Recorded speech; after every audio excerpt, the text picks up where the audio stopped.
Continua la corsa dell'Atalanta Under 23, vittoria sul campo dell'Albino Leffe per 1-3, vittoria rimonta perché a passare in vantaggio l'Albino Leffe a segno con il solito Momo Zoma. Il primo tempo si chiude 1-0, nella ripresa l'Atalanta la pareggia, prima con il solito Vlahovic, poi Ceresoli con un gran gol finta e destro all'angolino e Vavassori in pieno recupero chiude definitivamente le pratiche. L'Atalanta vince 1-3 e vola al primo turno nazionale, affronterà la Torres.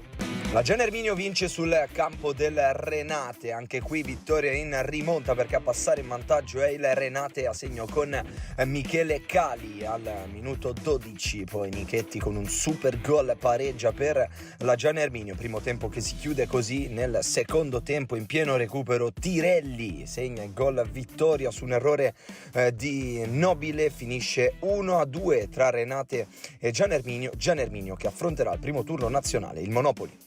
Il Pescara di Baldini non delude e vince 2-1 contro la Pianese al termine di un primo tempo perfetto del Pescara, gol dell'1-0 in avvio siglato Pierozzi, il 2-0 è segnato da Merola e prima frazione di gioco che va in archivio con il risultato di 2-0. Nella ripresa la Pianese prova a riaprirla con Bacchin ma non basta, finisce 2-1 tra Pescara e Pianese, Pescara che al prossimo turno affronterà il Catania. Un gol di Okoro fa volare la Vispesaro, vittoria per 0-1 allo stadio Città di Arezzo contro l'Arezzo. Questo gol di Okoro che spedisce la Vispesaro al primo turno nazionale, affronterà i campioni della Coppa Italia Serie C, il Rimini.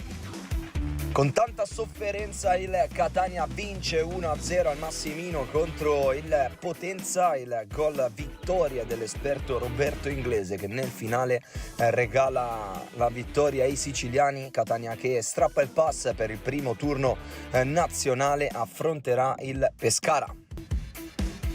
A Lezio Scida finisce 0-0 tra Crotone e Juventus Next Gen, un pareggio che fa volare il Crotone al prossimo turno. Il Crotone affronterà la Feral Pisalò.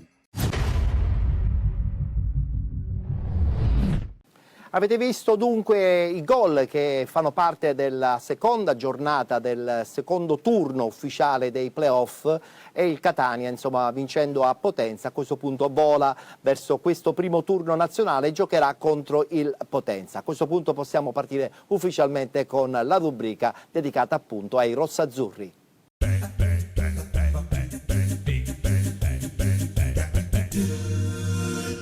Lei presenta Sicilia? Prima era Trinacri, proprio adesso ando cianco, c'è due mitico punto che si chiama Catania. Vincenzo, sarà dunque il gruppo guidato da Baldini, che è una vecchia conoscenza catanese, certo, a sfidare questo Catania di Toscano. Intanto facciamo diciamo 30 secondi da dedicare a questa partita che si è giocata appunto allo stadio Cibali praticamente mercoledì. Partita iniziata sotto i migliori auspici per i colori rossazzurri, che davvero hanno confezionato un numero incredibile di azioni e anche centrando la porta. Primo tempo interessante. Porta dove hanno trovato una lastra di cui abbiamo più volte parlato da questi microfoni, da questi studi, a lastra siciliano, Ericino, che era già una rivelazione della Serie D negli anni 16-17 se non ricordo male. L'anno scorso non una buona stagione, ma quest'anno pare che a Potenza abbia trovato il suo meglio, praticamente sì, il suo migliore, e l'ha dimostrato privandoci della gioia già nel primo tempo. Secondo tempo, quello che ahimè succede spesso.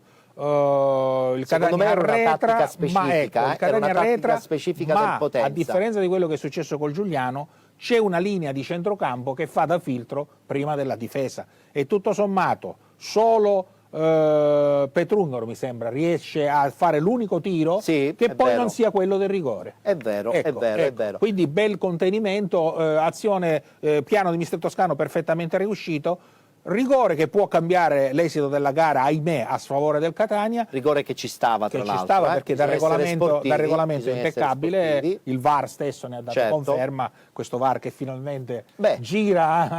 Cambia tutto con il VAR. E l'abbiamo visto soprattutto col Giuliano. Infatti, cambia tutto. Infatti. Allora, VAR va bene, si tira questo rigore ed ecco che qui, avendo studiato benissimo il tiro, Caturano che commette un errore facendo una semicirconferenza Sì, e quindi non si è capita questa rincorsa. facendo intuire un po' come si andava a chiudere l'azione, ma un Dini che mette a frutto le centinaia di ore passate col preparatore dei portieri a simulare questo tipico, che è proprio un tipico schema dei preparatori, quello di fare il gol, il tiro secco verso il palo, immediatamente il portiere si rialza e arriva il secondo tiro. È stato impeccabile. È stato impeccabile, a dimostrazione che in questo momento un po' tutti i giocatori del Catania comunque si trovano in questo momento non in una forma sbagliantissima, però in una forma forse ideale per questo percorso dei play-off. Mettono il proprio dal punto di vista della voglia, sicuramente. Perfetto. E qualsiasi giocatore che entri a sostituire anche i compagni è proprio predisposto. È mentalmente pronto. È mentalmente pronto ad occupare spazi, intensità e poi anche creando un gruppo che è diventato secondo me sempre più importante. E più si va avanti e più sicuramente necessiterà questa continuità di intenti da parte di tutto il gruppo. Sì, che venga confermata assolutamente. È vero. Per chiudere la breve, bellissima traversa. Veramente meritava sicuramente. Sarebbe stato un Eurogol, È un peccato davvero. Vabbè, lo meritava, ragazzi. Questa è l'azione invece appunto, se non sbaglio, del calcio di rigore, sì. A questo punto decisamente netto a favore del Potenza. Cosa hai pensato in quei momenti? Sembra malissimo. Sembra un destino. Mi sono davvero arrabbiato molto. E c'è stato poi il miracolo di Dini, doppio miracolo di Dini. E qua davvero siamo, come diceva un vecchio tifoso, che c'è una bella clip che gira da sempre sul web, siamo saltati in atto, dice. È vero, perché in questo caso davvero. Tra l'altro il destino dice sempre gol sbagliato, gol subito. E infatti subito dopo una bellissima del calcio. Ripartenza è il solito gol di Inglese che ha mirato sul primo palo a destra, mentre probabilmente sarebbe stato forse più facile mirare sul palo opposto. Non golletto ma gollasso, perché qua veramente ha messo tutto quello che c'è da fare, un centravanti ovviamente di razza. Assolutamente. Ma non ha sbagliato una virgola di questa azione. Bellissimo il cross. È stato un gol bellissimo. Sì. Allora sentiamo a questo punto le parole anche di Domenico Toscano al termine di questa bellissima partita contro il Potenza. Abbiamo fatto una grande partita, i ragazzi sono stati straordinari, hanno interpretato nella maniera giusta la gara, l'hanno mantenuta per 95 minuti senza mai staccare un attimo, indietreggiare, come c'era successo in altre situazioni. Oggi abbiamo fatto un altro passo in avanti nella crescita, sappiamo che possiamo crescere ancora, dobbiamo continuare così, che poi quando ti meriti una cosa, anche il rigore, come è stato ieri la partita con l'Inter, dove Sommer ha fatto delle parate straordinarie, e te lo meriti, la vittoria sceglie te. E oggi ci ha scelto perché ce la siamo meritata, perché abbiamo fatto una grande prestazione. Ci saranno partite dove, come col Giuliano hai fatto 3 gol, partite dove un gol è sufficiente per andare avanti, ma devi continuare a fare queste prestazioni.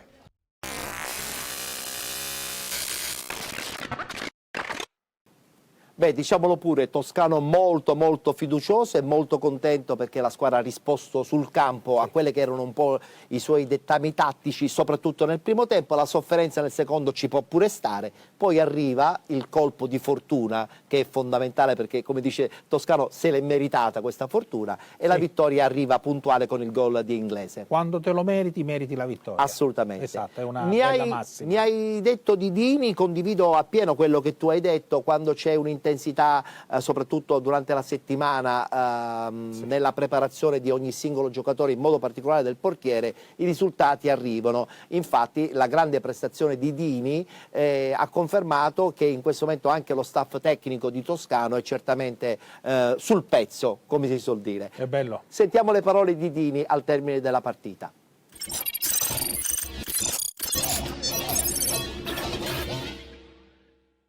Beh, sai, comunque io penso che un portiere, soprattutto un giocatore, viva un po' per questi momenti belli, no? Per questi, diciamo, brividi che ti fa provare il calcio, soprattutto in quel momento della partita è stato veramente bello, ti dico la verità. ma più che altro è stato giusto secondo me per la prestazione che ha fatto la squadra questa sera, e non era giusto secondo me uscire così. Beh, in quei momenti diciamo che si prova poco, c'è l'istinto, c'è la voglia di pararla, e poi magari dopo, ma anche durante la partita, comunque devi rimanere sempre concentrato, quindi cerchiamo che le emozioni di lasciarle da parte, e magari a fine partita poi quando uno riflette un po' li capisce un po' veramente tutto. Abbiamo fatto la partita di verità che volevamo fare, ovviamente devi cercare di concedere il meno possibile, ma è impossibile non concedere nulla.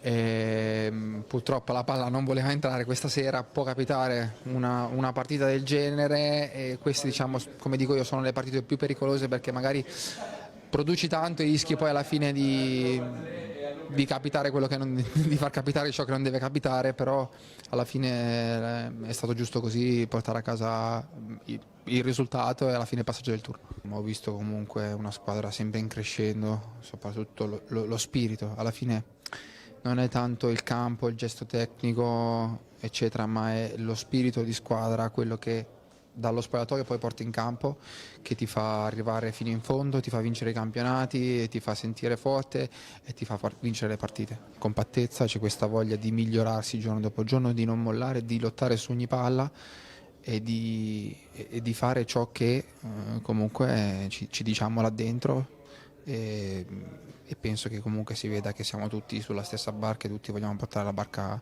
fino in fondo.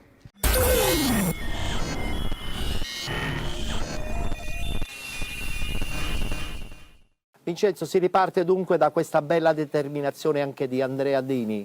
Sì, espressa a chiare parole, a veramente consentimento. Sottolineando il gruppo. Consentimento dal numero 1 almeno come posizione, poi sì, magari nella maglia no, ma è il numero 1 di questo gruppo. Assolutamente. Perché davvero la voglia espressa da questo ragazzo che dice ci possono essere delle incertezze, ma noi dobbiamo fare sempre di tutto, perché è ovvio che sarebbe facile vincere a todo pieno, no? Ma è chiaro che ci sono delle difficoltà da superare. Dichiarazione certamente importante, perché fa capire in questo momento lo stato d'animo all'interno del gruppo. Ci dobbiamo fermare, tra poco rientriamo in studio, non parleremo del Trapani, ma continueremo a parlare del prossimo big match contro il Pescara. A tra poco.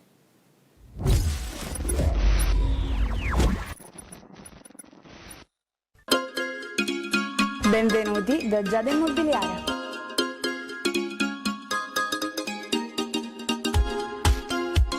La professionalità come punto di partenza, la qualità dei servizi come riferimento essenziale. Tutto questo è Giada Immobiliare di Giuseppe D'Antonio.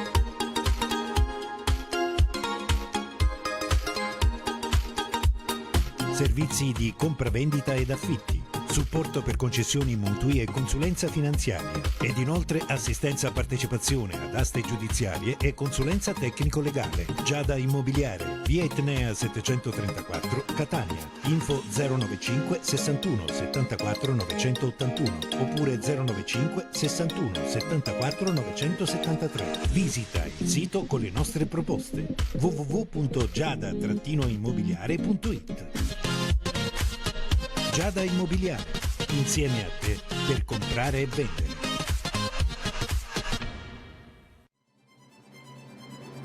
Tutto il meglio del calcio dilettantistico siciliano in un'unica grande serata.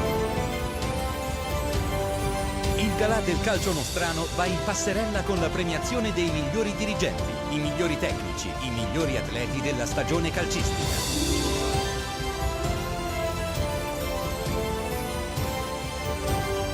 Una serata esclusiva con il gotha dirigenziale e sportivo del calcio siciliano, le eccellenze dello sport, del giornalismo e dello spettacolo. Presenta Ettore Tortorici.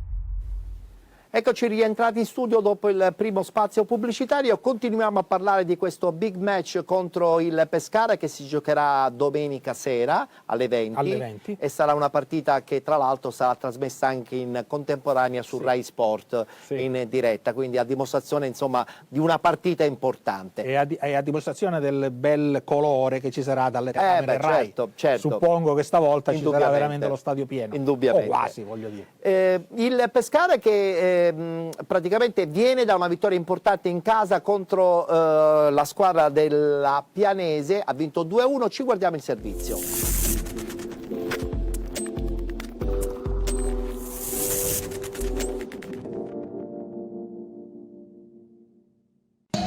Stadio Adriatico Giovanni Cornacchia, scattano i playoff del Pescara di fronte alla Pianese che ha eliminato il Pineto. Tornano dal primo minuto Brosco e D'Agasso in attacco, confermato Bentivegna nel tridente, completato da Merola e Ferraris. 3 toscani, un solo cambio in difesa, Polidori per Pacciardi, 3-4-1-2 davanti Marchesi, alle spalle di Bacchin e Mignani, l'arbitro è Sacchi, Gabriele Sacchi della sezione di Macerata. Sesto minuto, corner di D'Agasso, il colpo di testa di Squizzato, colpo di testa di Pellacani, il gol di Pierozzi in volée tutto solo, dunque da vero opportunista il numero 77 che torna a segnare dopo oltre 2 mesi, era il 17 febbraio l'ultima volta, dopo quasi 3 mesi. Quarto gol in campionato, un gol importantissimo che sblocca la situazione al primo assalto del Pescara, poi ancora in campo aperto, perde l'equilibrio da subito, l'equilibrio tattico la Pianese, il gran sinistro di Merola ed è la prima prodezza della partita della portiere Boer, scuola Roma, classe 2002, poi Bentivegna sempre nello spazio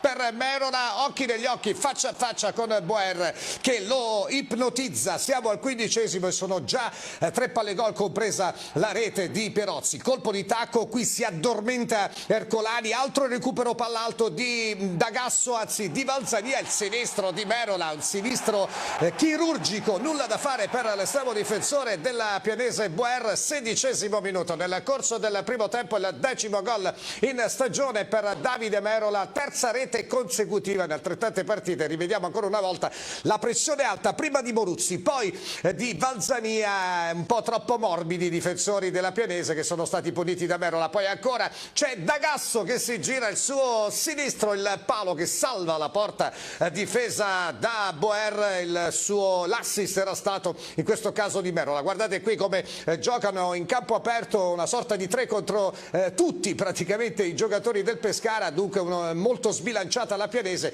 Qui ci prova Ferraris 2 volte, poi però sarà fermato dal guardaline perché c'è un fallo commesso ad inizio azione ai danni di un avversario. Eccolo qui il fallo e dunque poi ci sarà la correzione da parte del VAR, dunque gol di fatto annullato, sempre 2-0 in favore dei biancazzurri. Attacca il Pescara con Ferraris, il servizio per Bentivegna e si distende ancora una volta Boer, sempre protagonista, grande protagonista di questa partita. Siamo al 50esimo, cambia qualcosa la Pianese, c'è subito questo sinistro di Mignani e poi spreca l'impossibile Marchesi, grande parata di Plizzari, dunque mette paura la Pianese alla Pescara in avvio di ripresa. Pescara che poi torna ad attaccare con Merola, il pallone in mezzo e il sinistro di Ferraris, il riflesso prodigioso da parte del portiere Boer, super protagonista di questa partita. Al 78esimo l'imbucata troppo facile di Pacciardi per Bacchin che infila Plizzari dopo il cambio di modulo da parte di Formisano, qui inquadrato dal 3-4-1-2 al 4-2-3-1 con l'ingresso in campo sia di Mastropietro che di Falleni, con Bacchin largo a sinistra, anche se segnerà a destra perché appunto poi passerà sul versante opposto e quindi il cambio di gioco, il cambio di sistema di gioco che sortisce qualche effetto utile alla squadra toscana che prova ad impensierire ancora il portiere Plizzari. Poi al 90esimo il tentativo, meglio il gol mangiato ancora una volta da Davide Merola, ha avuto 4 occasioni nitide per segnare almeno una doppietta e comunque finisce 2-1. La cosa che più conta, da testa di serie si qualifica alla fase nazionale il Pescara, domani il sorteggio.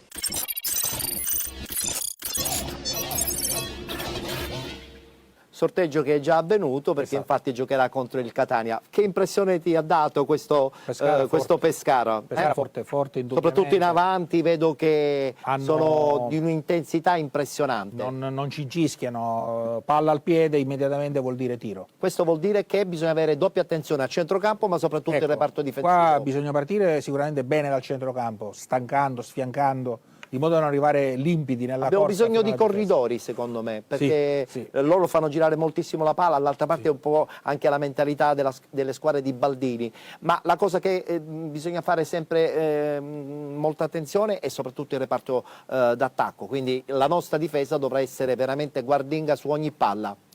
I tagli sono continui. Super attrezzata, abbiamo visto gente che non perde un secondo a tirare e queste sono le cose che nel calcio possono far male, perché non c'è il tempo di ragionare. Quando troviamo attaccanti così pratici non c'è il tempo di ragionare, non c'è il tempo di predisporsi, a meno che questi filtri comincino a lavorare seriamente alla fonte, e quindi un lavoro di squadra come sempre. Vincenzo, sappiamo però che chiaramente siamo già al primo turno nazionale, le cose adesso si incominciano a fare un po' più difficili. Comincia difficile, in fondo ci siamo un po' tutti sperati di questo passaggio. È vero, e ci siamo riusciti. Per cautela non facevamo i grandi, ma evidentemente nel cuore tutti eravamo convinti che c'erano degli spiragli, e così è stato. È vero. E ora c'è da faticare. Sentiamo a questo punto la voce di mister Baldini al termine di questa bella partita contro la squadra della Pianese.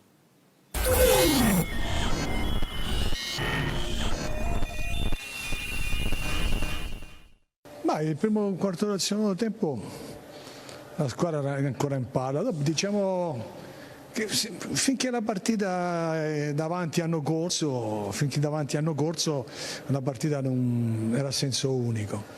Poi quando siamo calati lì loro hanno cambiato modo, si è messi quel 4-4-2, cercavano di portare fuori Lancini con una punta, ma questo non ci dava fastidio a noi perché l'avevamo preparato. E niente, peccato di questo gol che purtroppo in quel momento lì, quando non siamo in grado di mettere pressione, dobbiamo cercare di fare densità. Gliel'ho già detto anche altre volte, quando c'è la possibilità di mettere pressione basta, non si gioca più 1 contro 1, a coprire gli spazi. E invece dai, la foga, anche quelli che sono entrati avevano foga, volevano darsi da fare, ma non c'era il ritmo che fino al primo tempo mi sembrava insomma impossibile che giocare in quel modo e fare 2 gol e sbagliarli altri 3, per dirti, no? E quindi nel momento in cui queste forze sono mancate ci voleva un po' più di attenzione, però dai, anche in fondo dopo il gol non è più successo nulla. Il problema è quando a me del giudizio degli altri non mi interessa, mi interessa essere capito. Se io dico che vinco il playoff, non mi voglio nascondere dietro a quello che è il mio sogno, quello che è il mio desiderio, ma è anche un modo di dire ai miei giocatori che se non provano a vincere il playoff, cosa devono provare a fare? A passare un turno, 2 turni? Comunque vada, devi sapere che è da tutto te stesso, e quando noi diciamo queste cose siamo obbligati sempre a dare il 100% di quello che siamo, perché poi si fanno figure di merda e ti viene tutto in faccia, invece uno fa il bravo, sì, sono gli avversari, abbiamo già fatto tanto, abbiamo fatto più punti di tutti, 67 punti, la squadra, un pizzico di fortuna, sono tutti discorsi che porta via il vento. Io mi espongo e so che quelle carogne cattive che aspettano il passo falso per denigrarmi, ma non come allenato, proprio anche come persona, proprio una cosa vomitevole, capito? Vomitevole, ma non perché io ci abbia rabbia o qualcosa, perché sono persone che si divertono a vedere star male gli altri, e allora quando tu trovi queste persone il calcio perde tutta la sua bellezza.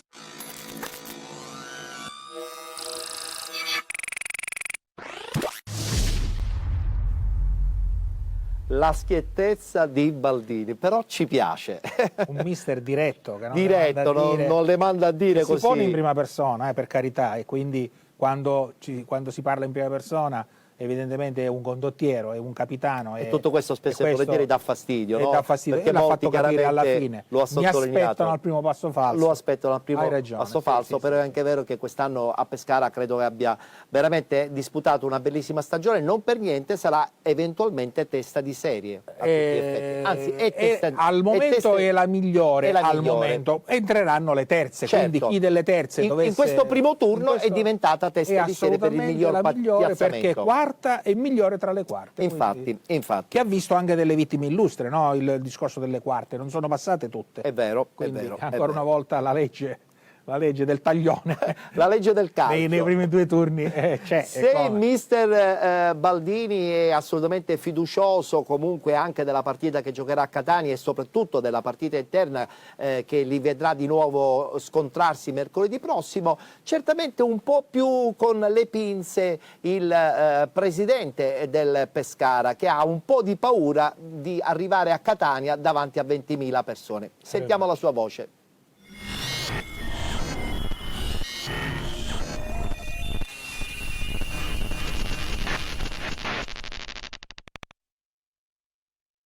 No, contento perché come dici tu nel primo tempo abbiamo giocato una partita dove poteva finire tranquillamente con un risultato più largo, però abbiamo messo il risultato al sicuro. Nel secondo tempo chiaramente i ritmi sono calati, anche perché in questi playoff ti dovrai anche un pochettino gestire, quindi giustamente il mister ha fatto dei cambi per far riposare chi magari come Pierozzi aveva avuto pure qualche problemino, e credo che insomma tutto sommato sia un bellissimo inizio. Il primo tempo veramente molto bene. Sono tutte squadre forti, sono tutte squadre che hanno dimostrato quest'anno di fare molto bene. Il Catania è una squadra ben attrezzata con un allenatore che conosce la categoria come pochi. Il Crotone non è una sorpresa, perché il Crotone comunque è una squadra che come noi da quando è scesa sta sempre lì, cerca sempre di lottare per risalire ed è anche un'ottima società. L'Atalanta è un gruppo di ragazzi molto forte e vanno a 300 all'ora anche loro. La Giana la conosco di meno, però si parla sempre molto bene di questa società, di questo allenatore, per cui credo che adesso, a prescindere da chi capiterà, comunque sarà un turno difficile da passare. Non lo so, forse il Catania per il discorso che comunque vai giù e c'hanno 20.000 persone allo stadio che ti spingono, e poi è chiaro che noi oggi, devo dire, abbiamo avuto una bella cornice di pubblico con un tifo che ha cominciato dal primo minuto e finito al 94esimo, veramente hanno dato una spinta notevole a questi ragazzi, è quello che ci vuole.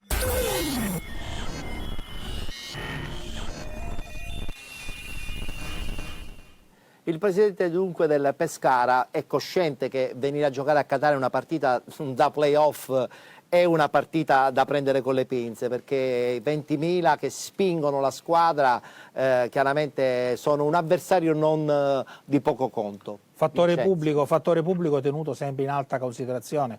Non dimentichiamoci la sorpresa, ma fino a un certo punto tramutata solo nella lettura delle cifre del primo turno, quando abbiamo letto tutti gli spettatori dei vari incontri, e tutti insieme non raggiungevano i nostri 16.000 circa della prima È vero. davvero una cosa che lascia il segno, assolutamente. E quindi fa bene lui a dire pubblico che ha fame di Serie C. Abbiamo visto gli ultimi striscioni, no? Dove invocano la Serie C a tutta forza. Striscioni che sono costati anche delle multe. Striscioni che la volta scorsa sono costati cari, perché qualcuno aveva osato mettere in dubbio il fatto del caro prezzi. E quindi, siccome si faceva un velato riferimento alla Lega, la Lega è intervenuta prontamente, fra i 700 euro totali, si è sentita colpita. Ci ha messo anche questo. Invece nell'ultimo turno, ancora una volta, il giudice ha comminato un'altissima multa al Catania, perché stavolta nuovamente sono messi sotto torchio i cori insultanti. Su questo io chiaramente dico due parole le possiamo spendere. Ma se togliamo i cori ai tifosi, cosa rimane allo stadio? Certo, se sono offensivi condivido l'arrabbiatura da parte della federazione, ma spesso e volentieri al 90% non è che sono sempre offensivi, sono cori che in un certo senso disegnano proprio lo stato d'animo del tifoso, quindi voglio dire, mi sembra un po' esagerato. Infatti, prendere la società come un bar bancomat mi pare veramente troppo. Condivido. Perché questo sta diventando. Allora, abbiamo parlato dei tifosi, sentiamo anche la voce dei tifosi che dopo questa vittoria contro la squadra di Siena, insomma, adesso guardano con buone prospettive il passaggio di turno anche nei confronti di un Catania che certamente renderà la vita difficile alla squadra abruzzese.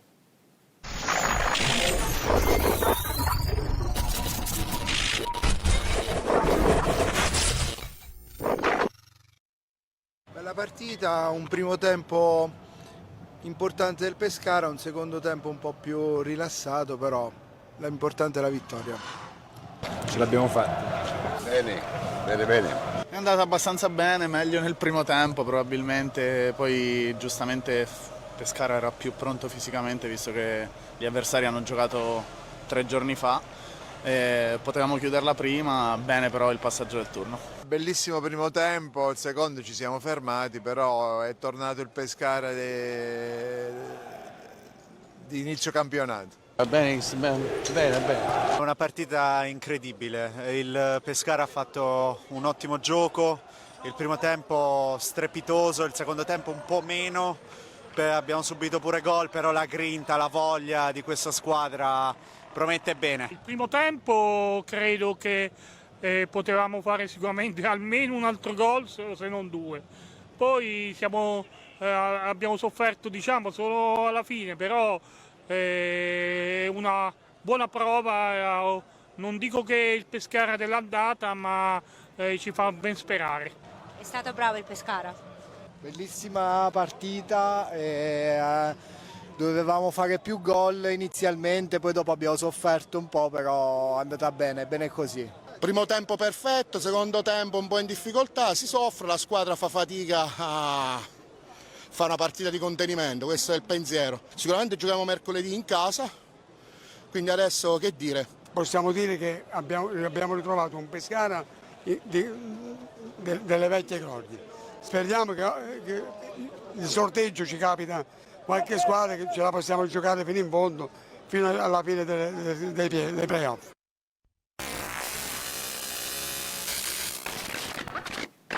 Insomma, i tifosi hanno ritrovato la propria squadra e sottolineiamo come anche il Pescara soprattutto ha dimostrato di avere una forza ed una determinazione fondamentale per passare il turno, in fondo come il Catania. Cioè, sì, sono assonanze. Appunto, ci sono queste assonanze, un Catania ed un Pescara che soprattutto nel primo tempo hanno cercato di chiudere la partita, poi è successo tutto per buona parte nel secondo tempo, a dimostrazione che comunque questo Pescara, diciamolo pure, e chiudiamo così la parentesi dedicata ai rossazzurri, è una squadra importante, una società che vuole effettivamente rientrare nel calcio che conta, ha chiaramente dalla sua delle belle cartucce e dobbiamo prenderla con le pinze. È inutile cercare di pensare di avere già tutto facile. No, assolutamente. D'altronde usciamo fuori ambedue da 2 risultati di misura.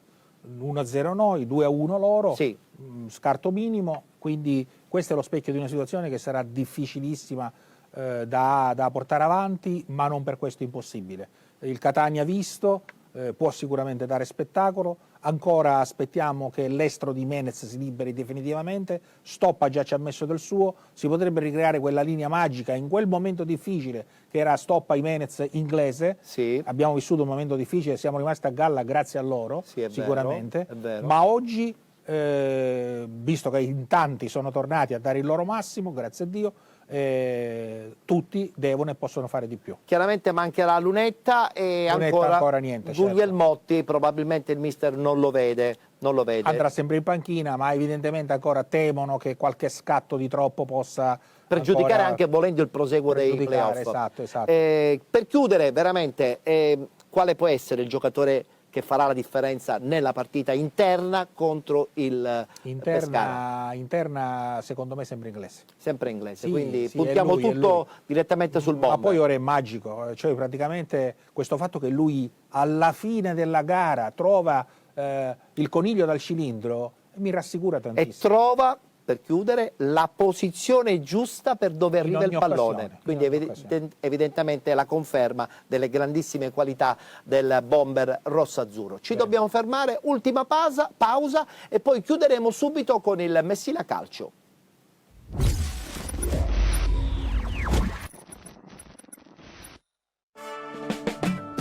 Gioielleria Battaglia. La bellezza, l'eleganza, la qualità.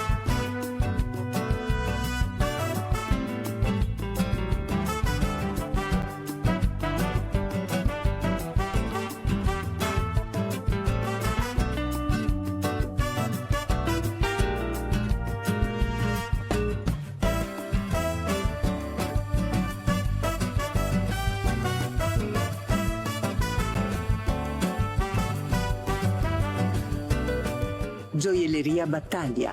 A Catania, in via Gabriele D'Annunzio 224.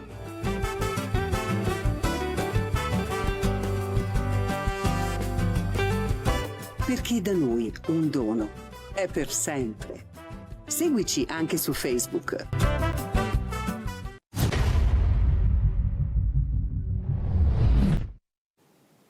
Eccoci rientrati, ultimo frammento dedicato alla Messina Calcio.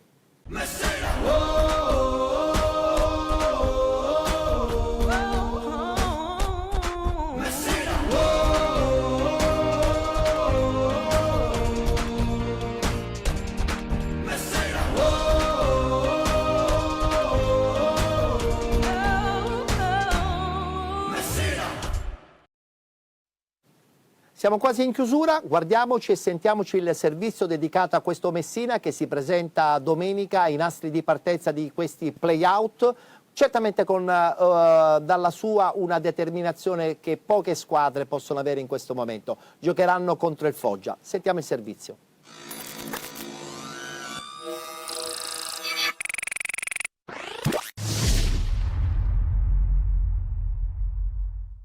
Mancano poche ore alla prima delle due gare più importanti dell'anno. Sabato alle 15 il Messina affronterà il Foggia allo stadio Franco Scoglio e l'adrenalina continua comprensibilmente a crescere.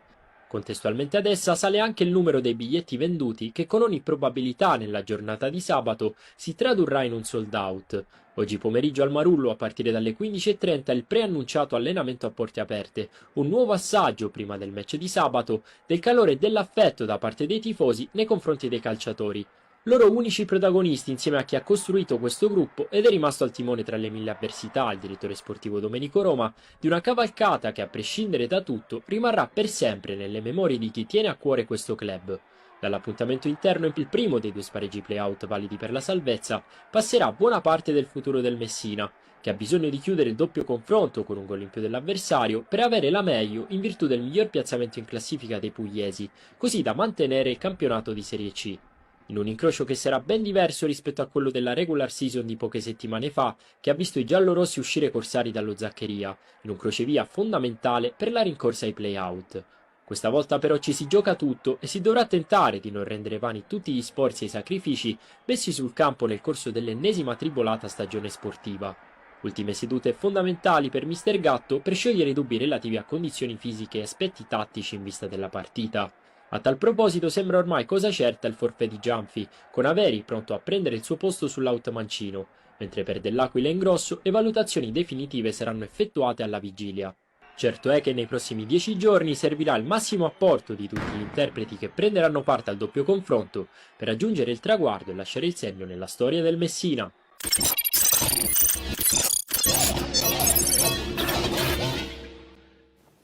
Vincenzo, siamo ai saluti, però dobbiamo dedicare almeno 20 secondi a questo Messina che è pronto per la battaglia di domani. Hanno detto tutto nel servizio, encomiabile Messina, davvero grande Messina, i ragazzi hanno fatto veramente di tutto e guadagnare questi play-out è stato veramente un'impresa, davvero detto con il cuore da un catanese. E sono anche molto ottimista sul risultato sia dell'andata che del ritorno. In bocca al lupo a tutti i tifosi messinesi. E ricordiamoci che l'anno prossimo in Serie C ci sarà anche il Siracusa. E ci sarà anche il Siracusa perché appunto ha vinto il campionato di Serie D. Siamo ai saluti, vogliamo ricordare anche che Globus Television sarà in prima linea anche contro la partita del Cibali, del Massimino. Il Massimino domenica e poi ci sarà anche il ritorno mercoledì in ambedue le gare.